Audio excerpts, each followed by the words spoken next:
G'day guys, Ant from Danger Noodle Engineering here.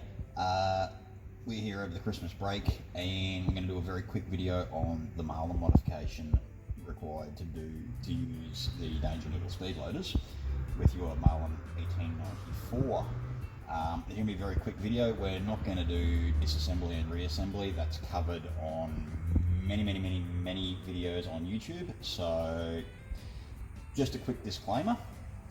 If you don't feel comfortable disassembling your Marlin, if you don't feel confident in your ability to use hand tools, just don't.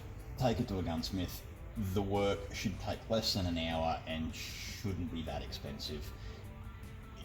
It's much better for your peace of mind. If you're not confident in your ability, don't mess with it. Anywho, without further ado, we'll get this stripped down and we'll start doing the work. With Marlins, I recommend the easiest way to get them apart is with a big hammer and an angle grinder. Alright guys, we're back. We have our rifle disassembled. You can leave the crossbolt safety in, leave the sights in. They're not going to be in the way. Everything else out of your receiver. Now, I'm not sure how well you're going to be able to see this, but that is the mouth of the magazine. The cartridges come in through here and make a bit of a turn and up into the magazine tube. Now, as you can see, it's burred, it's sharp, and even if you're not using a speed loader, I recommend smoothing this out. This is probably going to be one of the biggest issues for feeding your magazine. I'm not going to have to take a lot of material off. All we need to do is just make a smooth transition on from about there all the way up through to here on the passengers on the left hand side of the receiver. Go slowly. I usually use files, but today we're going to try it with a Dremel. Take little bits of material off at a time, test it, see if it works. If it doesn't work, disassemble, take a little bit more material off. It's a lot easier to remove more material than it is to try and put it back on there, so go slowly.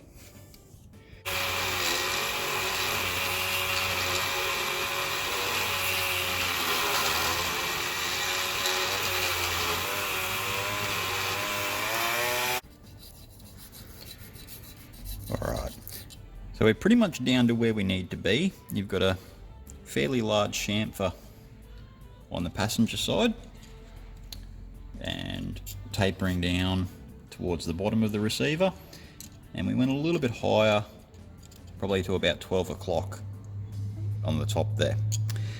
Alright, finish up with a stone.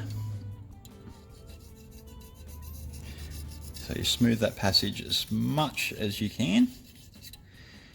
Now you might find there's quite a lot of tool marks on this particular one here. We're not going to clean them up today, but we will be cleaning them up. Alright, once you think you're pretty much ready to go, try reassembling your firearm again and test out your speed loader. Alright, so we've put a chamfer and cleaned up the burrs around the mouth of the magazine well. Alright, so reassemble your firearm. I'd leave the hammer spring off and leave the stock off. We're going to be pulling this gun apart again anyway. Close your action.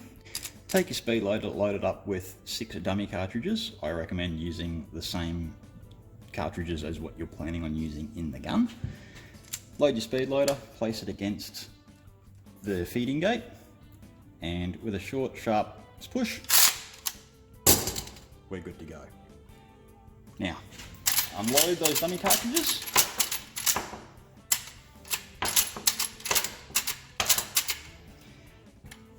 Now, I would recommend disassembling the gun and cleaning, oiling as you normally would, and reassembling it, and you're good to go.